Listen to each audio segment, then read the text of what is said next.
Hi, this is Joe with Northern Korea. Today we're doing a box opening of the Wilds of Eldraine Fatpack. I'm very excited about this. I think for a lot of people, this is a kind of a return to normalcy for MTG. The last few sets were a little bit bomb heavy and maybe overpowered a little bit. So even right there, does that look like Kirsten Dunst to anyone else? I saw that and I was like, Kirsten Dunst? Why is Kirsten Dunst on Wilds of Eldraine? But anyway, we're opening the Fatpack. Again, as always, I love Fatpacks, so I'm very excited about this. And there's the die that comes with it. I like this die a lot. So there's one thing. It has the purple kind of like plastic see-through, a lot like the Brothers War one, where they had a red one and a green one. I got the red one. I was very happy because it kind of has like a blood look to it, I guess, which I think for a life dice makes sense. But anyway, we're going to get into it here. So I'm going to go over some. It's been about a week since the pre-release when I'm recording this, and yeah. So a lot of the prices have kind of stabilized a bit more. I like doing it, looking at values a bit later on, because the first few days I feel like that doesn't really mean anything. Anyway, so we're on MTG Goldfish right here, and the top card right now listed here is Agatha's Soul Cauldron at $45. It says today it has gone up 64%. Or 158% this week. So that's pretty crazy for a single day. Yeah, $27 up today. Even like the Korean website I use. That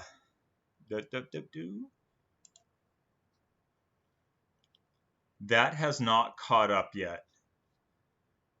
You can see even the borderless is only 24,000 or 30,000 for the foil. And that means in US dollars, it is about $18 US is what it's valued at on the website. So yeah, quite a bit different. And I think there's a few standout cards from this. So we're going to look at some of those. Hopefully very quickly. My thing doesn't want to stay on top, so that's fun.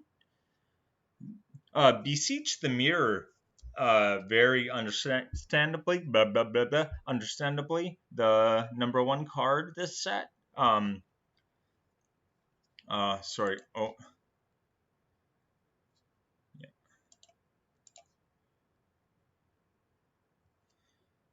On MTG Goldfish, it is at $43.50 US, and yeah, this is just a great card. You can search your deck for any card and put it into your hand, or if you use their bargain mechanic, you can kill like anything, an artifact creature if you want, or just like a token creature even, and then cast something for 4 mana for free. This is really a huge upgrade, I think, to previous versions that could be compared to this. Especially like it goes directly into your hand, not to like the top of your deck or anything. And there's an option to just cast it for any spell that's 4 or less. So yeah, you pay 4 mana, you can cast a spell for 4 mana, and it can be any spell in your deck. You do have to sacrifice a creature as well, or sacrifice, again, it doesn't have to be a creature, it can be an enchantment or an artifact as well. So that is very, very good. Moonshaker Cavalry. A lot of people are calling this a white Craterhoof Behemoth. Sorry, I'm getting stroke mouth again. A white Craterhoof Behemoth. I think this is great for like green-white token decks. Is what I would want to use this in, and it's a great win con for those because there's a lot of like kind of support for green white having a lot of tokens, and here you can give them all flying and a big damage boost. So you can potentially just take over the game right there with this one card. It's a win con that I think has been kind of missing before this. And Virtue of Persistence. Again, you can get target creature -3/-3. That's always great. Potentially kill something, and you gain 2 life. Sure, why not? I mean, I feel like that's kind of just stapled on there, but whatever. What I find more interesting is the second part of this. Again, it's using the adventure mechanic, so you can cast it as an with adventures, you cast them as an instant or sorcery, and then from exile you can cast them for the regular. So here, this is a sorcery, and then after you cast the sorcery, you can cast it again as a enchantment. And this enchantment says at the beginning of your upkeep, put target creature card from a graveyard, so it does not have to be your graveyard, just a graveyard, which is pretty good, onto the battlefield under your control. Basically, this is an Orzhov staple, Debtor's Knell. So here we go. Here's Debtor's Knell. Debtor's Knell was just a lot more expensive for one thing. 7 mana, and yeah, really does like the exact same thing, I believe. Okay, at the beginning of your upkeep with this instead of like at the end of your turn, I believe. Right? Ba-ba-ba-ba.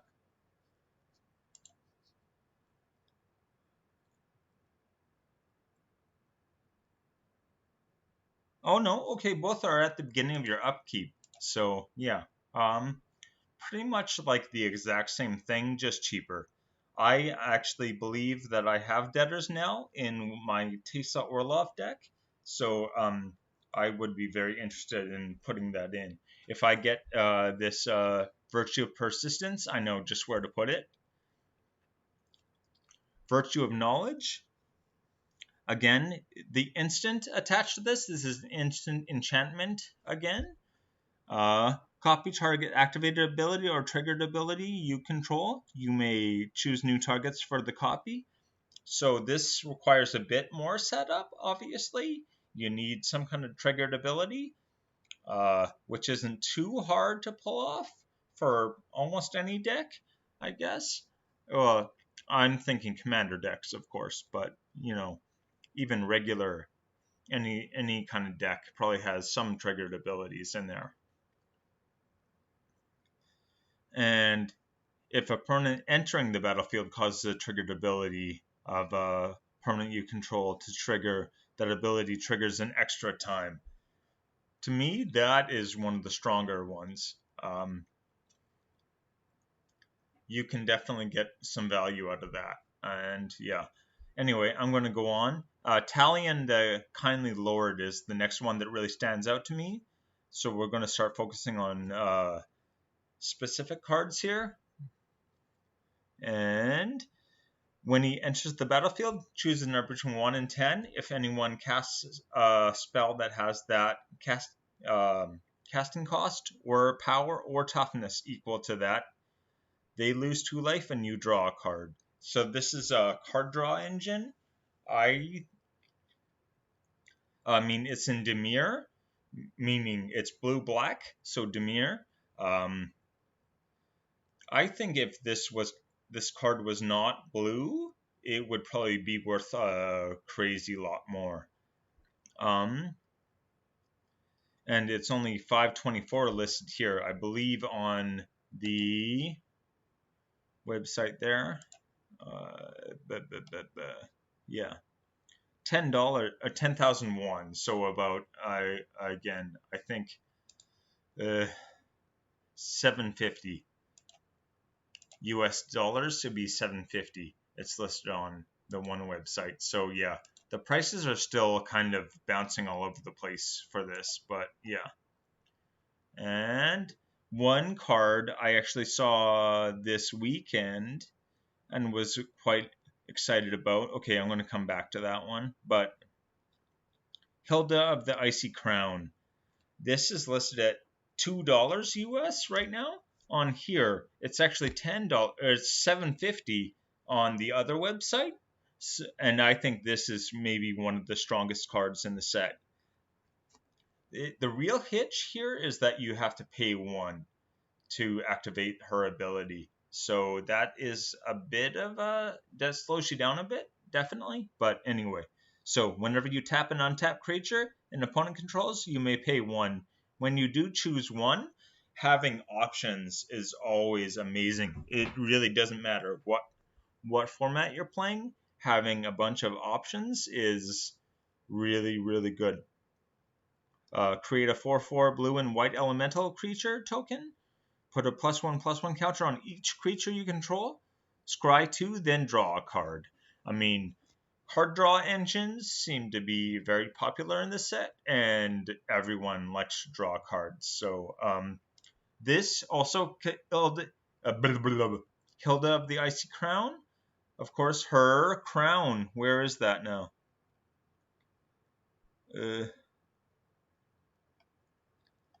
She actually does have... Oh, there you go. Hilda's Crown of Winter. This is going for only 55 cents right now. That's actually pretty good. Tap target creature. This ability costs 1 less during your turn to activate. So basically, during your turn, you can tap a creature for free if you have this. Very strong ability. Obviously, they can't block if they're tapped down. They also can't activate any abilities that might be annoying for you. And yeah, with Hilda on the battlefield, you can pay 1 and then do any of those options. I think the card draw option seems like the strongest, especially Scry 2 draw 1 is crazy. That, whatever you need, you're going to be able to get pretty easily. And one last card I want to talk about, mostly because I love the name, Asinine Antics. This is a fantastic name, but it's also a pretty good card. So it gives you the option to cast it as though it had flashed if you pay 2 more. I mean, 6 is getting pretty expensive, but for each creature your opponents control, create a cursed roll token attached to that creature. So basically, cast this and all of your opponent's creatures become 1/1s, and if they get another roll, they die. So yeah, if you have some way of making another one of these roll tokens, you can just board wipe all of your or blah, blah, blah, blah. One-sided board wipe everybody. So that is, I think, a really, really good card. Even just making all of your opponent's creatures 1/1s, it's very easy to just give everything -1/-1, and you're done for the day kind of thing. And that's they're everything wiped out on the board. So yeah, I quite like this. The Curse Roll token is interesting because it sounds like an enchantment, but it does not actually say it's an enchantment. So if you're going for any kind of enchantment strategy, that would not work with this.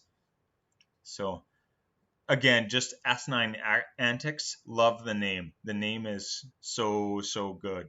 I love it. And anyway, it does seem very fairy-like, I think, as well. So it's appropriate and funny, which is a good combination. Anyway, let's go on to the opening now.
Hello again. All right, so we finished our opening. I am very happy. We didn't get a lot of the really high value cards. We got a lot of interesting ones though. So, for instance, Waste Not one and a black. This is the discard card. Um, I think any kind of discard deck should love this. Enchantment for only 2 mana is very good to begin with, and you get so much value out of it even if it's only around for a few of your opponent's discards, you'll get value. So I am very happy about this. Apparently, you can get this for less than $3 right now. I was looking at getting this for a deck a few weeks ago, and I think it was about $18. So hey, now's the time to get it, I guess. And Scalding Viper is the next one I want to talk about. I actually this was on the list of cards I wanted to get, and I did get it. So hey, good deal. Whenever an opponent casts a spell, mana value 3 or less, Scalding Viper deals 1 damage to that player. Also, the Sorcery Adventure, you can return a non-land permanent to its owner's hand. A lot of times that isn't a big deal, but it can give you options. Like, yeah, if there's something, say, like, what is that stupid bridge thing called? It doesn't, basically, there's the one bridge, I'm forgetting what it's called right now, of course, that makes so you can't attack if your attack power is higher than the number of creatures or something like that. And then, yeah, if you take that off, you can win the game. Ideally, you want to use this to, yeah, remove a real pain in the butt card. And the Defense of the Heart, I got a bunch of good green ones. It seems like I always get a bunch of green. I don't play a lot of green, so I guess I have to start. My folder, the or my binder, the green section is actually over full now. So I have way more green than like everything else. Defense of the Heart. At the beginning of your upkeep, if an opponent controls 3 or more creatures, sacrifice Defense of the Heart, search your library for up to 2 creature cards, and put them into the battlefield. Then shuffle. So that is crazy. You can easily get 2 creature cards worth more than 4 mana, first of all. Secondly, any 2 you want out of the deck just when your opponent has 3 or more creatures. That's very, very easy to set off. So yeah, there are just so many options with that. It's crazy, especially they go straight into the battlefield, not even to your hand. So yeah, you don't have to cast them or worry about anything really, just picking them out. Primal Vigor. I do love this card. I do have a green white +1/+1 counters deck, so I think that's going to go in there. And again, if you make a token, make twice that many. I also have a Chatterfang deck, so maybe I should make it put it with that. I don't know. If 1 or more +1/+1 counters will be put on a creature, twice that many +1/+1 counters are put on instead. So again, in a +1/+1 counters deck, this is pretty amazing. Also great in a tokens deck, so I have some choosing to do. Oh no.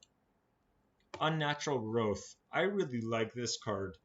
And at the beginning of each combat, double the power and toughness of each creature you control until the end of turn.